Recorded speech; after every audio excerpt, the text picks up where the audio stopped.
인생의 목표. 여러분들 인생의 목표는 뭡니까?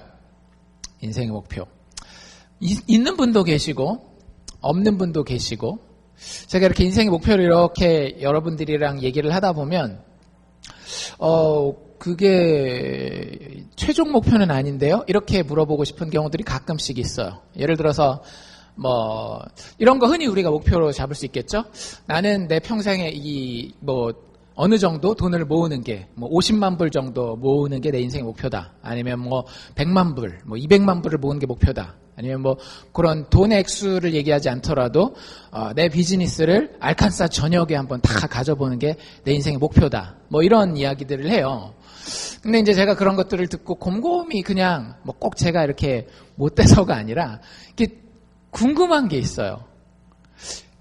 100만 불을 진짜 버시면 그때는 어떻게 되는 겁니까? 알칸사의 모든 카운티마다 내 가게의 브랜치를 다 내시면 그 다음에는 어떻게 되는 겁니까? 이런 생각 해보셨어요? 여러 가지 인생의 목표가 있단 말이죠. 병에서 치유함 받고 싶은 경우에는 병의 치유가 인생의 목표인 것처럼 이야기하고 생각할 수도 있고요. 좋은 대학에 가는 것이 인생의 목표인 것처럼 어린 시절에는 또 그렇게 생각하잖아요. 근데 문제는 정말 그런 것들이 우리 인생에서 목표가 될 수 있는지를 우리는 한 번쯤은 생각해 봐야 될 것 같습니다. 왜냐하면 많은 경우에 우리의 인생은 우리가 목표로 세운 것보다 길더라고요. 군대에서 그런 얘기가 있어요. 인생이 군생활보다 길다. 이런 얘기가 있어요. 이게 무슨 얘기냐면 군생활에서 막 자기가 병장이니까 막 밑에 애들 괴롭히잖아요. 나중에 나가서 어떻게 만날지 모르거든요. 별의별 사례가 다 있어요. 자기 국회의원이나 시의원, 도의원 출마하는데 거기 딱 가봤더니 자기가 후임병 엄청 괴롭게 했던 그 사람이 와가지고 저 사람 절대 뽑으면 안 돼. 막 이런 경우도 있고요. 회사에 딱 들어갔는데 자기 상관으로 후임병이 막 와 있는 이런 경우들도 있기 때문에 여러분들, 내가 생각하는 것보다 인생은 꽤 깁니다. 그렇기 때문에 인생의 목적을 잘 설정하는 것은 중요해요. 제가 여러분들을 존경하는 분들이 있는데 그 중에 한 분이 저희 아버지를 제가 존경을 합니다. 입에 발린 얘기로 존경하기도 하지만 저랑 모든 의견이 다 똑같지는 않아요. 여러 부분에 있어서는 저랑 굉장히 많이 다른 부분도 있고 동의하지 못하는 부분들도 있을 수 있겠지만 제가 존경하는 부분은 이런 부분이에요. 저희 아버지가 일제시대 말에 태어나셨으니까 40년대 초반에 태어나셔서 지금 벌써 연세가 60대, 70대를 향해서 이렇게 가시는 연세인데 아직도 성장하고 계세요. 참 여러분들 그 기쁨을 잘 모르실 거예요. 여러분들 중에 나이 많이 드신 어르신들을 아는 분들 중에 아직도 성장하는 분들을 아시는 분들, 나이가 70이 됐는데 60 후반인데 아직도 이분은 정말 성장하고 있구나라는 걸 갖다가 느끼는 그런 분들이 몇 분이나 계실런지 모르겠어요. 저는 분명히 저희 아버지에게서 그런 모습을 봐요. 저희 아버지의 10년 전 모습과 20년 전 모습과 30년 전 모습과 지금의 모습을 비교해 보잖아요. 정말 계속 달라져 있어요. 저희 아버지가 저희 미국에 뉴욕으로 갔을 때 오기 전에 저희한테 무슨 얘기를 했는가 하면 한국의 수학 교육이 달라질 거다. 이제부터는 스토리텔링 수학이다. 막 이런 얘기를 하고 다니셨어요. 그래서 저도 나름 학원계에 꼭 오래 있었기 때문에 수학은 그냥 문제 잘 풀면 되는 거죠, 아버지. 그런 거 그냥 책 팔아먹으려고 하는 거예요. 이런 얘기를 아버지한테 드렸었는데 얼마 전에 제가 대한민국 뉴스를 봤더니 교과서가 다 바뀌었더라고요. 옛날에는 막 공식 쓰고 막 이런 거였는데 요즘에는 스토리, 실생활에 있었던 것을 가지고 그걸 수학에 어떻게 접목하는지가 진짜 나오고 있더라고요. 그러면서 이야, 이게 1대0이구나. 아버지 1포인트. 자, 이게 그게 가능한 이유가 뭐냐면은요. 저희 아버지가 목회자이시면서 목회도 은퇴를 하셨어요. 근데 뭐가 됐든지 계속 배우러 다니셔요.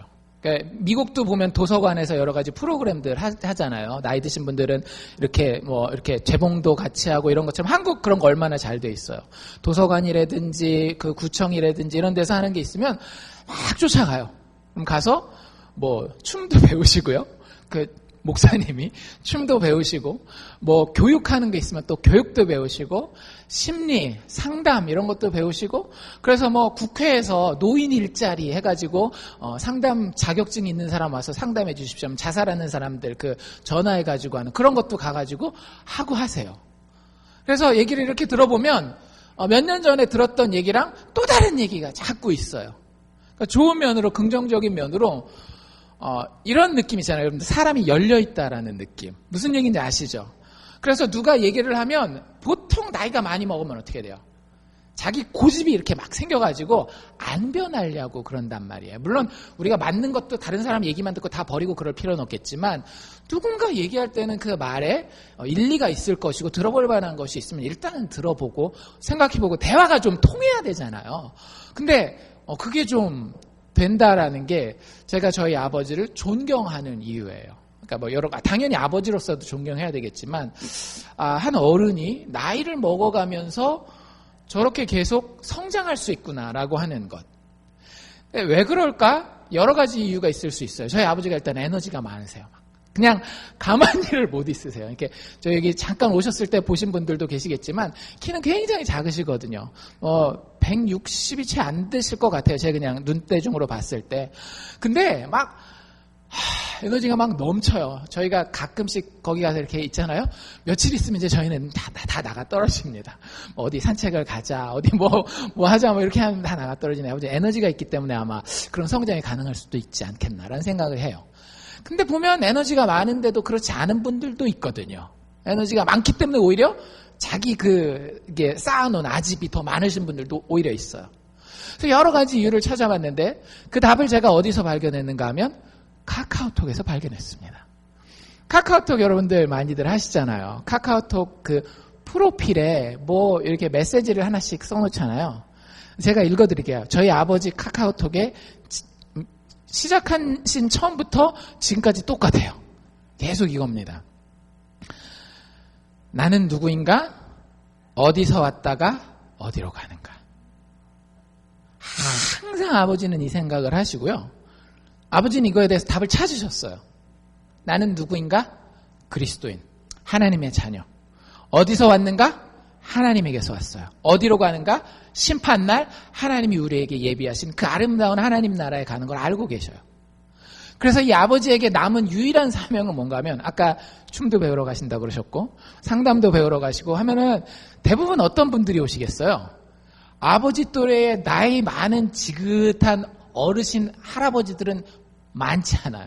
항상 저희 아버지는 그런 데 가면 청일점 그러면 가면 그분들 이야기를 듣고 그분들과 대화를 나누면서 마지막에 하고 싶은 얘기가 이거예요. 당신 누군지 혹시 아십니까? 어디서 왔다가 어디로 가는지 아십니까? 늘 이야기를 하세요. 늘 이 이야기를 하세요. 그러니까 어디로 가는지 알기 때문에 목표가 분명하기 때문에 삶에 에너지가 넘치는 거예요. 그리고 사람이 나이를 먹어도 늙어가지 않는 거예요. 무슨 얘기인지 아시겠죠? 늙는다라고 하는 게 꼭 좋은 의미 나쁜 의미 가려서 쓸 수 있는 건 아니지만 많은 사람이 늙는다라고 했을 때는 몸만 늙는 것이 아니라 마음도 늙어가고 이런 것들에 대해서 생각하잖아요. 근데 그런 의미에서 늙어가는 것이 없어요. 왜? 나는 누구인가? 어디서 왔다가 어디로 가는가에 대한 목표가 분명히 설정되어 있는 사람은 나이를 먹어도 젊은이로 살아갑니다. 인생을 정말 사는 것답게 살 수 있다라고 하는 거예요. 여러분들의 인생 목표를 다시 한번 그런 의미에서 이 아침에 점검해 보실 수 있기를 바랍니다. 여러분들이 나이가 10대라 할지라도 20대라 할지라도 얼마든지 늙은이처럼 살 수 있고요. 인생 목표가 잘못되면은요. 내 나이가 60대, 70대, 80대 나이에 상관없이 내가 아무리 나이가 많아도요. 정말로 10대 아이랑 대화를 나누어도 대화가 통할 수 있는 젊은 영혼을 가지고도 살 수 있습니다. 사실 그 젊은 영혼은 영원히 갈 영혼이거든요. 그게 가능한 유일한 방법은 뭐냐? 바른 목표가 서는 것이에요. 다시 한번 여러분들의 인생의 목표는 무엇입니까? 100만 불? 사업에서 성공하는 거? 가정 번듯하게 이루어 놓는 거? 여러분들 그것은 끝이 있어요. 만약에 여러분들이 성취하신다라고 하면 그 이후에까지 갈 수 있는 목표를 여러분들 오늘 아침에 발견하실 수 있기를 원합니다. 오늘 본문 빌립보서는 우리가 잘 알고 있는 사도 바울이라고 하는 사람이 기록한 거예요. 자기가 거의 이제 이게 인생의 마지막 부분이 돼 가거든요. 사도 바울의 인생에 있어서 자신의 인생을 갖다가 마무리를 하면서 자기 인생을 소개하고 있는 겁니다. 뒤에 보면 뭐라고도 돼 있는가 하면 나를 본받으라 라고 이야기할 정도로 인생에 굉장히 자신이 있었던 사람이에요. 나를 본받으라. 여러분들 그렇게 누구한테 얘기하실 수 있겠어요? 여러분들 자녀한테, 여러분들 주변에 있는 사람, 나처럼만 돼. 그럼 인생 잘 산 거야 라고 참 이게 자신 있게 이야기가 쉽지 않은데 사도 바울이 그 정도 얘기했단 말이죠. 얼마나 성공한 사람이면 이게 가능할까요? 근데 이 사람의 이 상황을 잘 살펴보잖아요. 그럼 굉장히 큰 물음표가 딱 생겨요. 뭐야, 별거 아니잖아. 겨우 그따구밖에 안 살면서 나처럼 나를 본받으라 그런단 말이야? 그런 의문이 들 수밖에 없는 이유가 지금 빌립보서를 쓰고 있는 이 현장은 어딘가 하면 감옥이에요. 그리고 사실 이게 로마 감옥이거든요. 사도 바울은 여기서 이 감옥을 법적으로 벗어나지 못하고 인생을 마무리를 합니다. 그런데 자신의 그 인생의 모습을 자기 이 편지를 읽는 사람들에게 뭐라고 이야기를 하고 있더라고요? 본받으라고요. 다들 감옥 가라는 얘기인가요? 그건 아니겠죠. 인생의 목표에 대해서 이야기하고 있는 거예요. 감옥에 있어도 멈출 수 없는 인생의 목표를 사도 바울은 가진 겁니다. 도대체 어떤 목표를 가졌기에? 14절 말씀에 제가 굉장히 좋아하는 표현이 있어요. 14절 맨 처음에 뭐라고 나와 있는가 하면 표대를 향하여. 표대를 향하여. 영어로는 goal이라고 되어 있습니다. 그래서 다른 표현으로 표현하면 뭐냐면 목표를 향하여. 이게 사도 바울의 인생을 규정하는 아주 중요한 그림이에요. 여러분들 그 목표점이 딱 있어가지고 거기까지 한번 열심히 뛰어본, 그리고 거기 딱 도착했을 때 성취감을 한번 느껴본 적이 있으십니까? 그게 사도 바울의 인생이었다라고 하는 거예요. 여러분들 인생이라고 하는 것은 믿는 사람이 되건 안 믿는 사람이 되건 전진하는 것입니다. 인생은 절대 한 군데 머물러 있을 수가 없어요. 여러분들 아무리 백만장자라 할지라도 그 백만금을 가진 사람도 거기서 머물러서 만족할 수는 없습니다. 그런 인간 존재는 절대 존재하지 않아요. 인간이라고 하는 존재는 언제나 앞을 향하여 전진하게 돼 있어요. 목표가 있고 표대가 있고 그것을 향해서 나아갑니다. 사도 바울은 자신의 목표, 자신의 표대를 뭐라고 14절에서 이야기하고 있는가 하면 그리스도 예수 안에서 하나님이 위에서 부르신 부르심이 있는데 그 부르심에는 상이 있다라는 거예요. 그 부르신 부름의 상을 위하여 나는 날마다 전진하노나라고 이야기를 하고 있습니다. 여러분들의 인생이 과연 그 상을 바라보고 있느냐라고 하는 거죠. 그냥 편하게 살다가 가장 고통받지 않는 방법으로 죽어가는 그게 여러분들의 인생이 되어가고 있지 않습니까? 나이 먹어감에 따라서. 여러분들 그렇게 살지 말라라고 하는 거예요. 여러분들에게는 받을 상이 있어요. 쫓아가야 할 목표가 있습니다.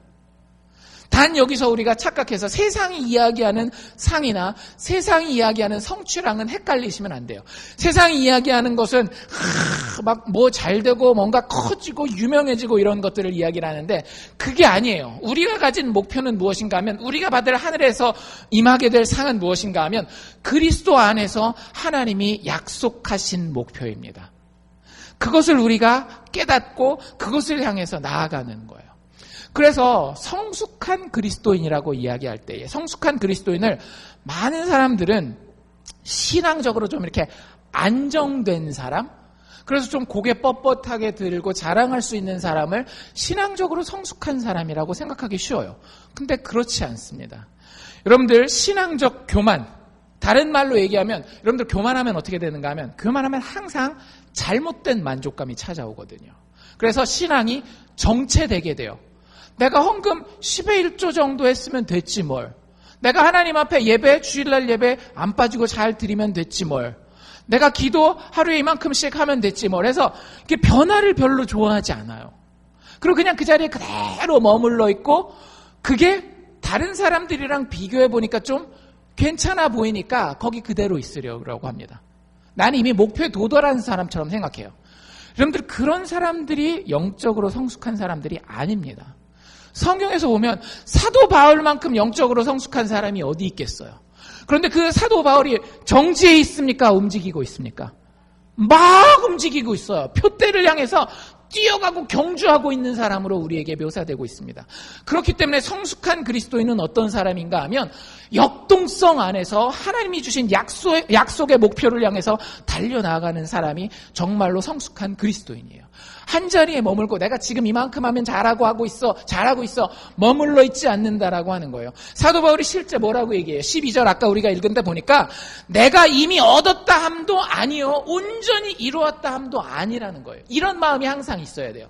진짜 그리스도인에게는요 항상 뭐가 있어야 돼요? 배고픔이 있어야 돼요. 항상 뭐가 있어야 돼요? 목마름이 있어야 돼요.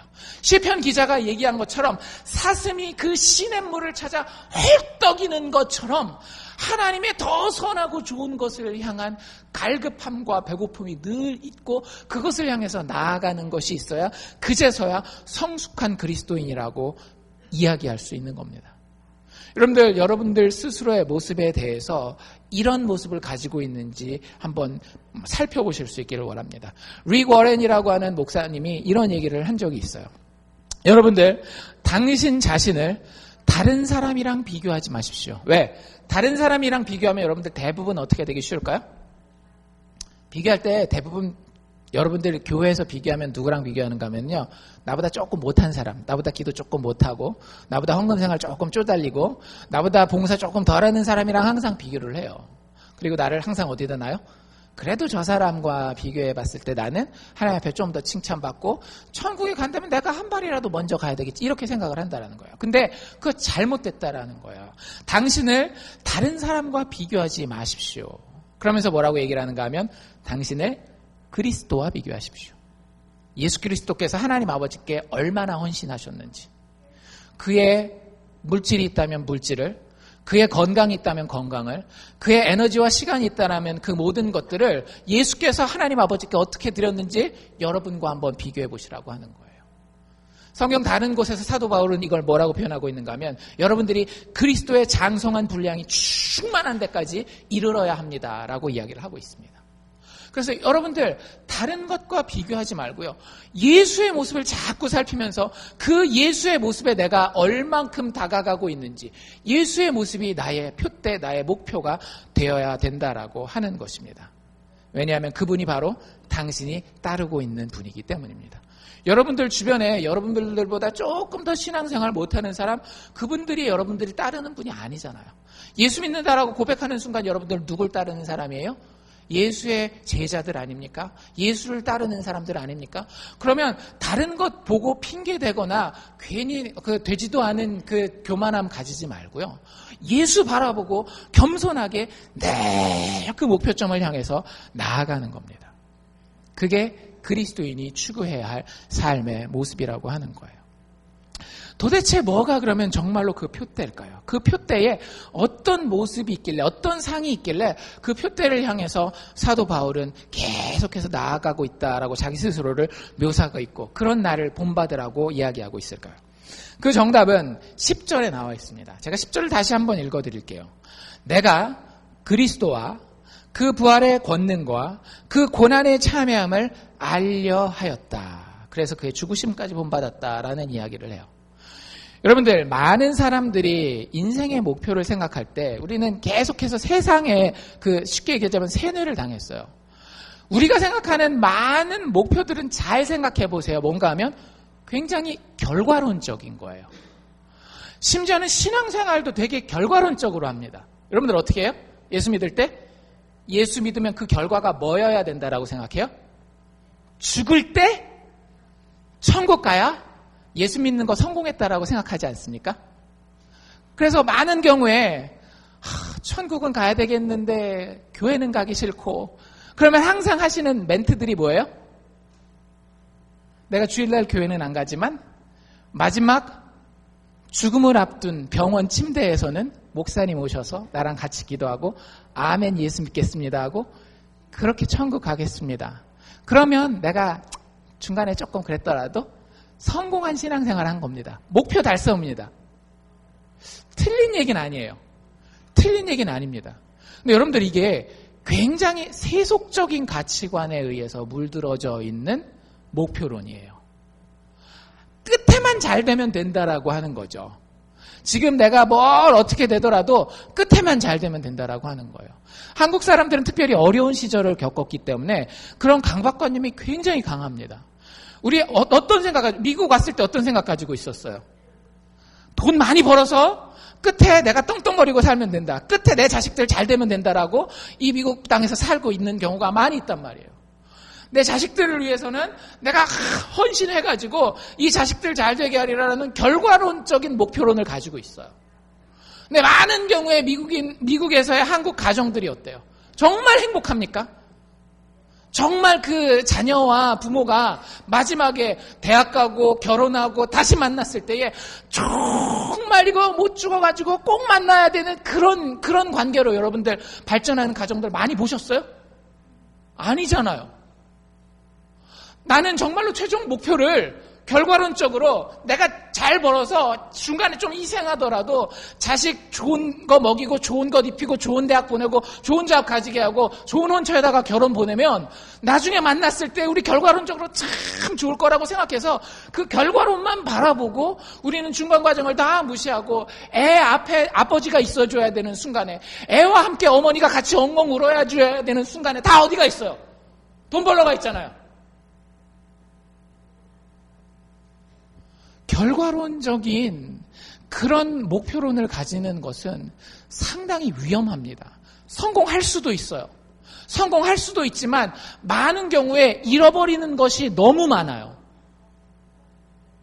그래서 우리가 다시 성경으로 돌아가야 돼요.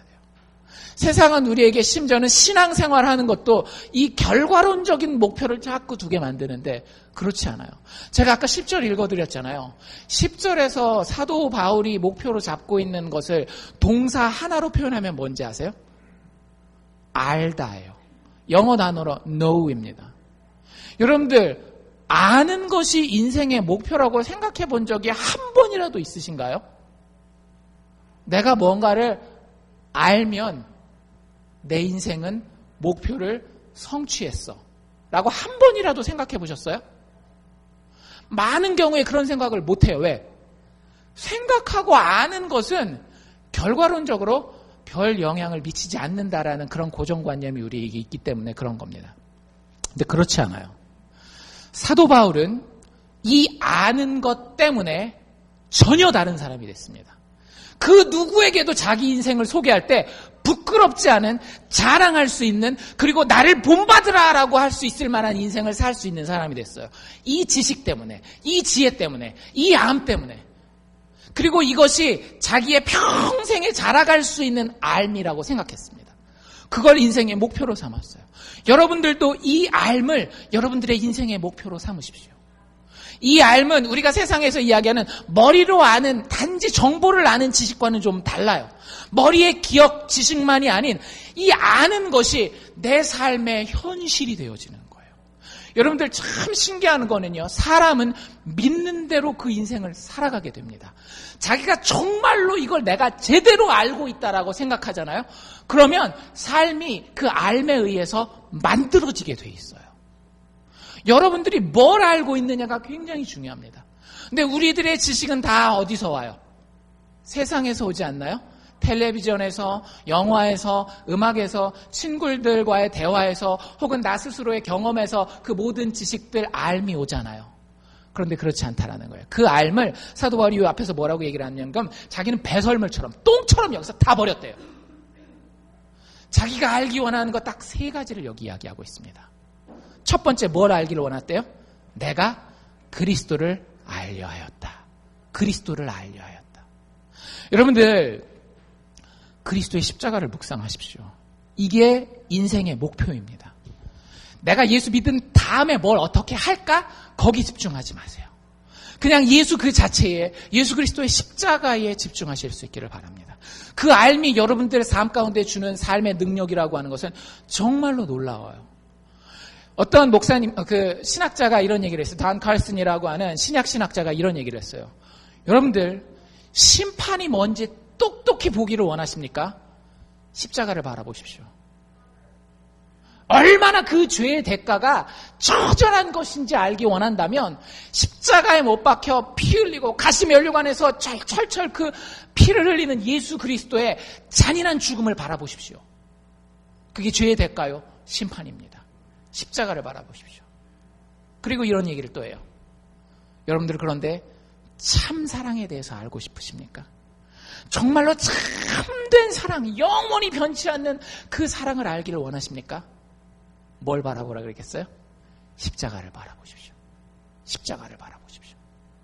거기에 하나님의 아들이 우리와 똑같은 육체를 입고 이 땅에 오셔서 죄인의 자리에서 대신 죽어주신 사랑이 거기에 있습니다. 여러분들, 우리가 이거 잘 몰라요. 알고 계셨어요? 교회 다니고 내가 성경도 좀 아는 것 같고 천국에 가는 방법 다 알고 있는 것 같지만 사실 십자가를 너무 몰라요. 여러분들, 십자가를 아는 사람이 교만할 수 있을까요? 절대 교만할 수 없어요. 거기에 드러난 죄인의 심판, 즉 나의 심판이 얼마나 심각한 것인데 그 십자가를 바라보는 사람은 늘 사람들 앞에서도 고개 숙이게 돼 있습니다.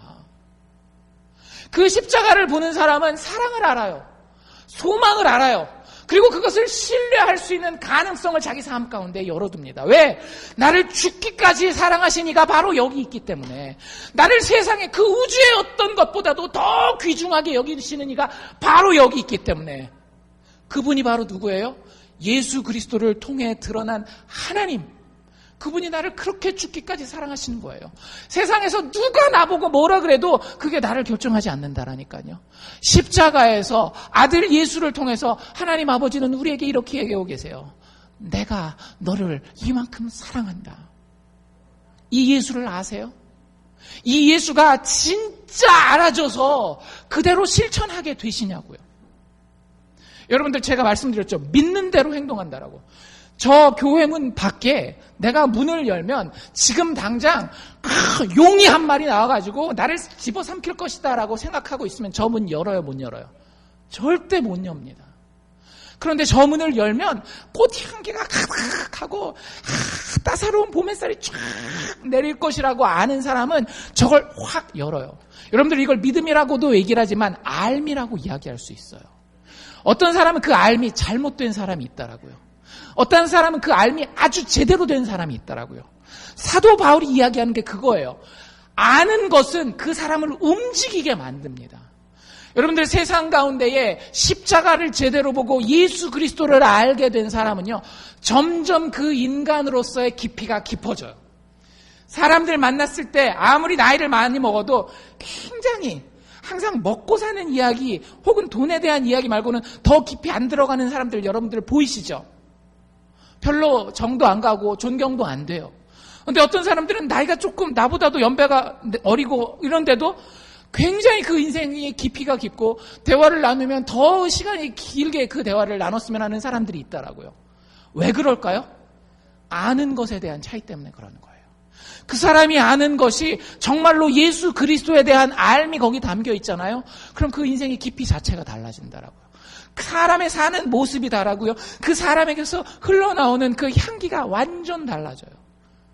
여러분들, 그 예수를 아는 것이 우리 인생의 목표여야 된다라고 하는 거예요. 예수 아니까 이제부터 내가 뭘 행동할까, 그게 우리의 인생의 목표가 아니고요. 그거는 결과론적인 굉장히 좀 세속화된 그런 목표고요. 그냥 예수를 아는 것 하나만으로 만족하세요. 그러면 여러분이 실제 달라져요. 여러분들이 움직이는 입꼬리가 달라지고요. 눈빛 하나하나가 달라진다니까요. 여러분들이 쓰는 말투의 토시가 달라져요. 예수를 알면, 그 십자가의 심판과 그 심판 가운데서도 드러난 하나님 아버지의 사랑을 알면은요, 인생이 똑같을 수가 없어요. 교회 다니는 사람들이 많아지지만 세상 사람들이 여전히 내가 예수는 좋아하지만 교회 다니는 사람들은 싫어한다라는 얘기를 해야 될 수밖에 없는 이유가 뭔가 하면 교회 다니는 사람들이 예수를 모르기 때문에 그러는 거예요. 예수 그리스도를 알아야 됩니다. 그게 우리의 인생의 목표입니다. 두 번째, 사도 바울이 이걸 아는 것이, 이걸 점점 더 많이 알아가는 것이 인생의 목표라고 얘기를 해요. 뭐죠? 내가 그리스도와 또 뭐? 그 부활의 권능을 알려 하노라. 물어봅시다. 여러분들 교회 다니니까 예수님이 하나님의 아들이라는 걸 믿으십니까?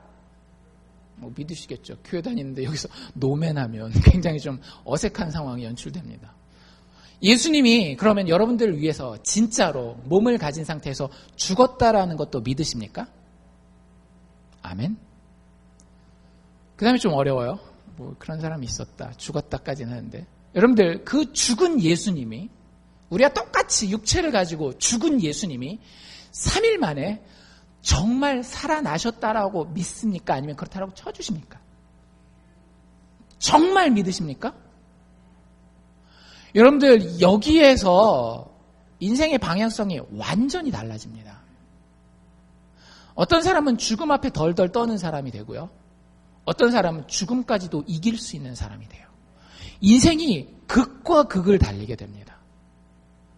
여러분들 인생에서 그 부활의 권능을 안다라고 하는 것, 여러분들의 인생을 송두리째 바꿔놔요. 우리는 그 부활의 능력을 가지고 끝에 어떻게 내가 사업을 어려움 가운데서도 잘 성공할까? 이 질병 가운데서 어떻게 하면 건강하게 될까? 이 끝을 생각하는데 그거는 영어 표현으로 사이드 이펙트라고 하는 거 있죠. 그냥 부수적으로 쫓아오는 뭐라 그러죠? 보너스예요, 보너스. 진짜 중요한 본체는 무엇인가 하면요. 내가 그 부활의 능력을 아느냐라고 하는 거예요. 여기서 안다라고 하는 건 내가 그 시험 문제 나오면 예수님이 다시 살아나셨어요. 동그라미 칠 수 있는 알을 얘기하는 게 아니라고요. 그 부활이 내 생활에 지금 2000년대를 넘은 이 시대에 내가 지금 현대사회에 살면서 정말 현실로 느껴지고 그것 때문에 내 행동이 움직일 수 있는 그 알을 얘기를 하는 겁니다. 여러분들에게 그 알미 있느냐라고요. 사도 바울은 그게 인생의 목표였어요. 그 부활의 권능이 내 안에서 점점 더 알아져가는 것. 그러니까 사도 바울이 이렇게 살 수 있는 거예요. 사도 바울이 이걸 누구에게서 받는가 하면 예수 그리스도에게서 봤어요. 예수 그리스도가 어떤 존재였어요? 하나님의 아들이었어요. 근데 뭘 알고 있었습니까? 그 부활의 권능을 알고 있는 분이었어요. 예수가 여러분들 복음서를 보면 어디를 향해서 열심히 달려가요? 십자가를 향해서, 무덤을 향해서 달려갑니다. 근데 성경을 한번 보십시오. 예수님께서 한 번이라도 주저한 적이 있는지. 한 번이라도 주저한 적이 없어요. 얼마나 그 인생이 능력 있고 얼마나 그 인생이 용감한지 몰라요. 개 꿈꾸면서 간 게 아니에요. 그냥 긍정적인 사고방식을 가지고 그렇게 되면 좋겠다. 내가 이렇게까지 하는데 하나님이 어떻게 좀 잘 나중에 되게 해주지 않을까. 그게 아니에요. 내가 죽어도 좋다예요. 예수님은. 죽어도 좋다가 아니라 내가 죽을 걸 알고 있다라는 거예요. 그래도 그 길을 가요. 왜? 부활의 권능을 알고 있기 때문에. 아버지께서 나를 다시 살리실 걸 알고 있기 때문에. 그 예수가 직접 사도 바울의 삶 가운데 나타났어요. 그 예수를 만났단 말이에요. 그 부활의 권능을 체험했단 말이에요. 감격이라고 하는 거죠. 여러분들 사도 바울의 인생을 보면 결코 쉽지 않았습니다.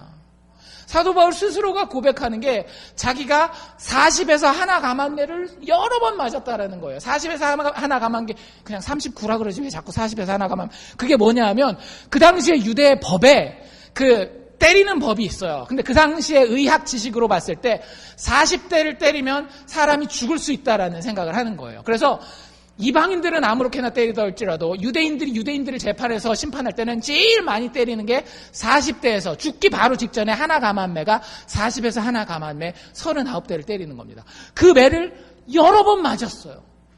죽을 뻔했다라고 하는 겁니다. 그거 한 번 맞았을 때 죽을 것 같다라는 생각했겠어요? 안 했겠어요? 하죠. 근데도 그 다음에도 그 매 맞을 일을 해요? 안 해요? 한단 말이죠. 배가 파손해서 죽을 뻔한 게 여러 번 있었어요. 그런데 사도 바울은 그 배 하나님 탓이라면 또 탔습니다. 죽을 줄 알고도. 근데 죽지 않는다라는 걸 알고 있었어요. 여러분들 마지막에 사도 바울이 배를 타고 가는 여행이 어딘가 하면 로마를 향해서 황제 앞에 서서 복음을 전하는 것에 대해서 알고 배를 타고 가요. 파도를 만나고 폭풍을 만나고 다 죽을 것 같아가지고 사람들이 짐도 다 내버리고 했는데도 이게 소망이 안 보이는 거예요. 막 먹을 것도 못 먹고 사람들이 너무 이제 정신적으로도 지쳐가지고 그때 사도 바울이 얼마나 담대하게 이야기하는가 하면 너희 중에 한 명도 그 머리털 끝 하나 다치지 않으리라. 이유가 뭔지 아세요?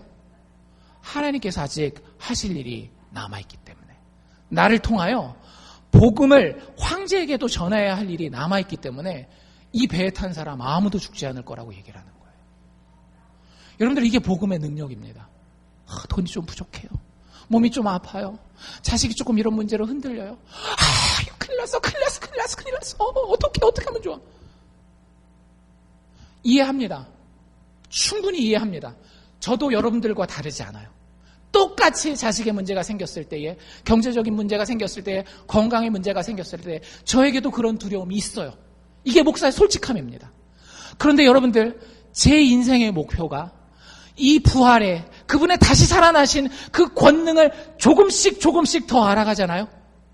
그럼 그 어려움에, 그 고민에, 그 고통의 강도가 점점 내려오는 것을 보게 돼요. 나중에는 그 어려움 앞에 담대하게 고백할 수 있습니다. 하나님, 돈 안 해주셔도 제가 감사할 수 있겠습니다. 다니엘의 세 친구가 뭐라 그랬어요?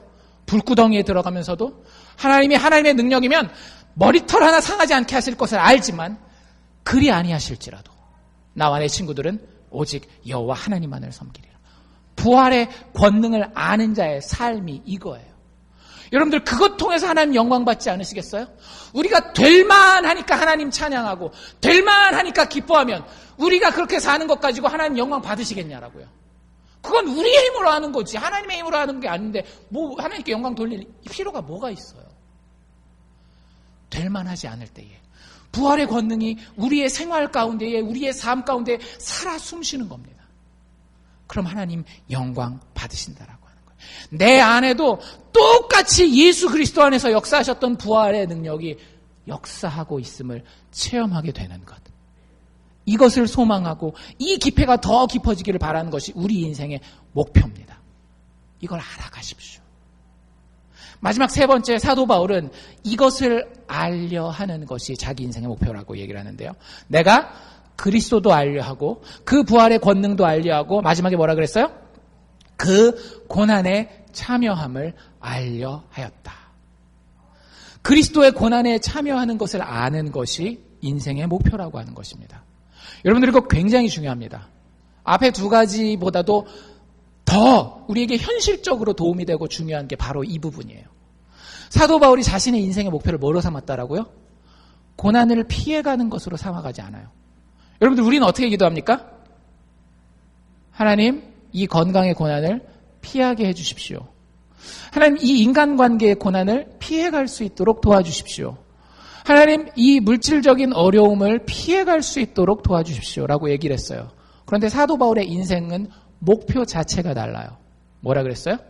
그 고난에 참여하는 것을 알길 원합니다. 물어봅시다. 여러분들이 정말 잘났어요. 정말 어떤 면에 있어서도 떨어지지 않을 만큼 잘났어요. 그러면 여러분들 인생에 고난이 없습니까?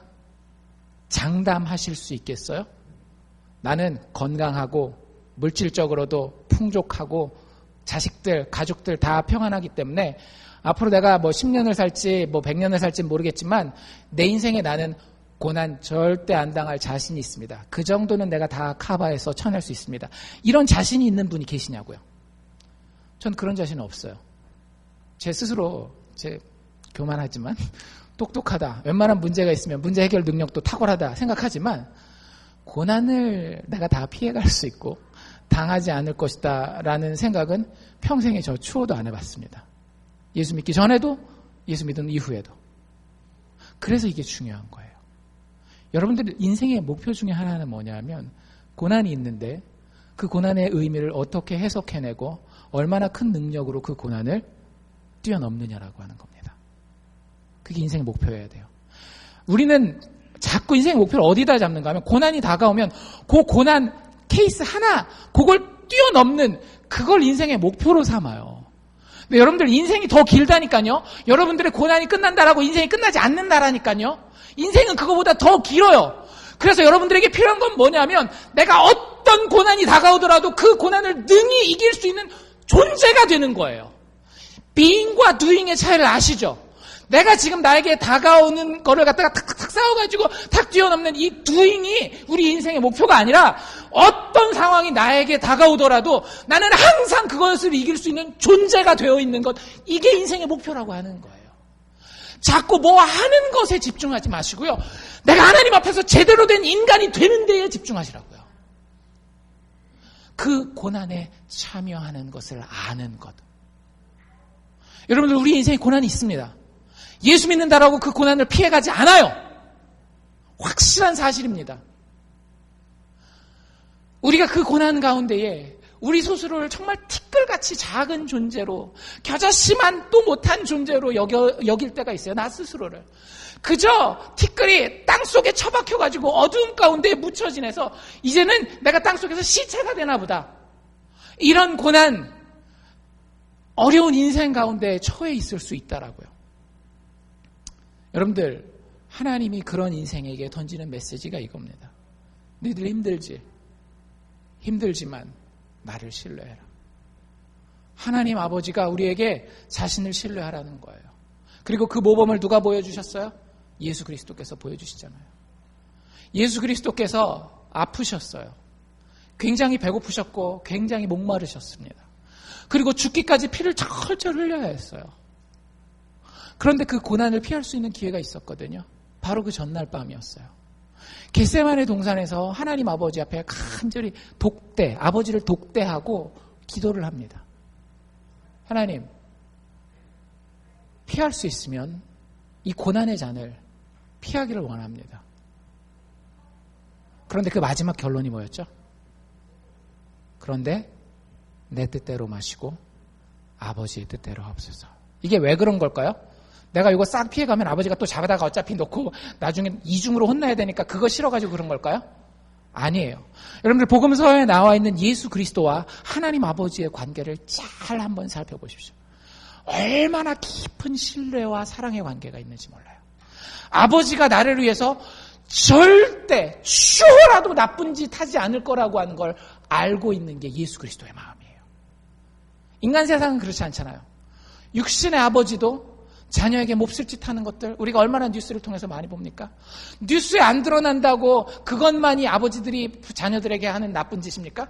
자기만 알고 있는 마음속에 나쁜 동기를 가지고 자녀를 대할 때가 육신의 아버지에게는 얼마나 많아요. 그렇기 때문에 자녀들이 때로는 신뢰하지 못해도 이해가 됩니다. 그런데 하늘아버지는 그렇지 않더라고요. 그 하늘아버지를 대하는 예수 그리스도의 마음은 전적인 신뢰였어요. 지금 내가 당하는 이 고난이 분명히 선함을 향한 목적이 있다라고 하는 것을 하나님 앞에서 그대로 내려놓고 받아들입니다. 내가 이해를 하지 못하더라도 아버지의 뜻은 절대 악함이 없다라고 하는 것을 알고 그 아버지를 쫓아가는 것이 예수 그리스도의 모습이고 예수 그리스도가 자신의 고난에 그대로 머물며 참여했던 이유입니다. 그럴 수 있었던 원동력입니다. 사도 바울이 그걸 발견했던 거예요. 우리가 하나님 아버지를 신뢰한다라고 한다면 아들 예수 그리스도를 보내주시기까지 우리를 사랑하시고 정말 살리기 원하시고 좋은 곳으로 이끌기 원하시는 분이라고 한다면 내 삶에 지금 당하고 있는 이 불편함과 고난조차도 하나님께서는 그것을 이용하여 우리를 어떻게 하실 거예요? 더 아름답고 더 영광스러운 모습으로 바꿀 것이라고 하는 신뢰가 있는 거예요. 내가 이해하지 못한다 할지라도 예수 믿는 사람으로 정직하게 사는 거, 사업하면서 제대로 세금 내면서 사는 거, 다른 사람들에게 거짓말하지 않고 사는 거, 다른 사람들에게 게으르게 살면서도 잘 살지만 나는 가난하더라도 부지런하게 사는 거, 이런 거 고난스러운 일이지만 아버지가 이 모든 과정을 통해서 나에게 좋은 것 주실 줄 알기 때문에 그 고난의 과정을 겪어가는 것, 그 고난에 참여하는 것을 알아가는 것, 그것이 우리의 인생의 목표라고 하는 겁니다.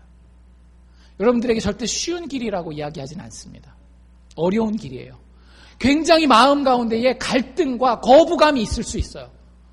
어떻게 그런 고난까지 나한테 당하라고 하는 겁니까, 하나님?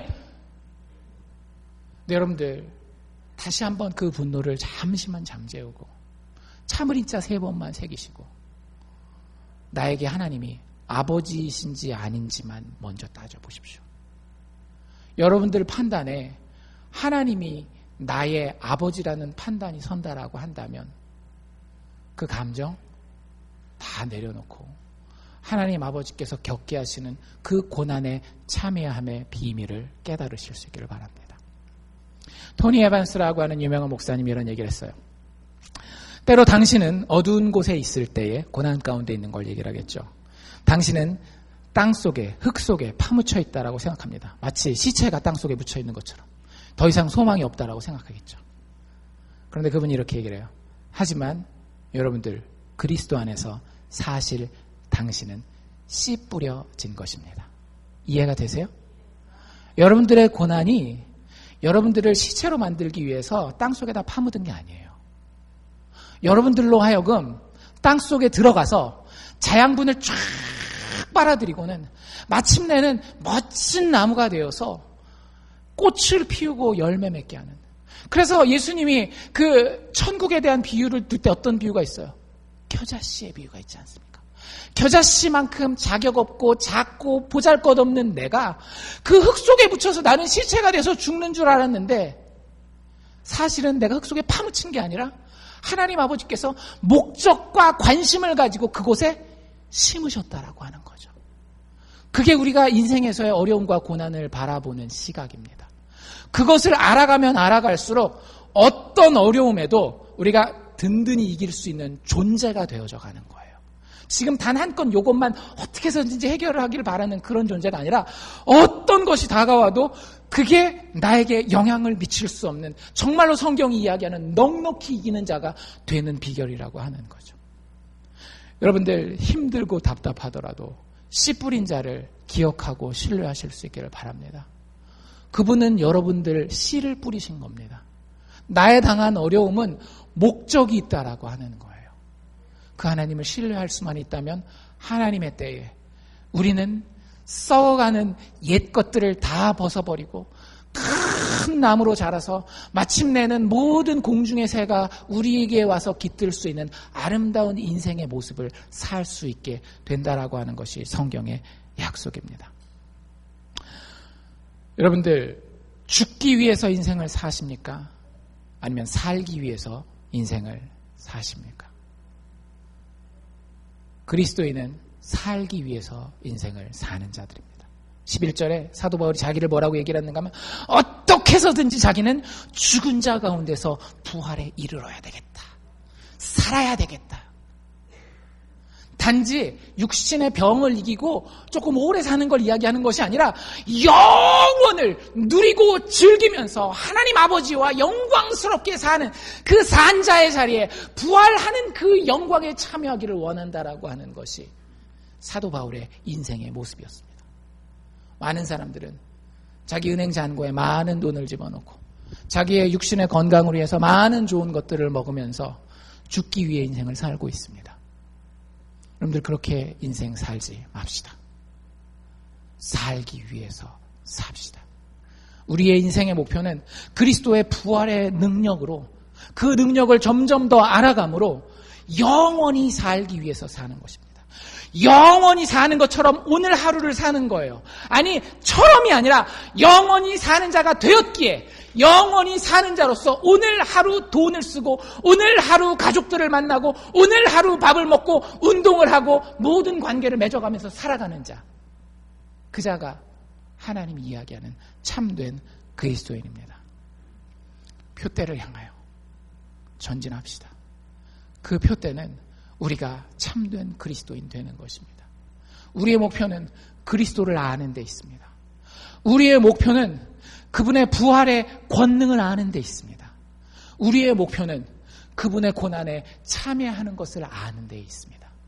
우리가 그것을 매일매일 그리스도의 장성한 분량까지 알아갈 때에 우리의 인생은 그 어떤 인생보다도 빛나고 영광스러운 인생이 될 줄로 믿습니다.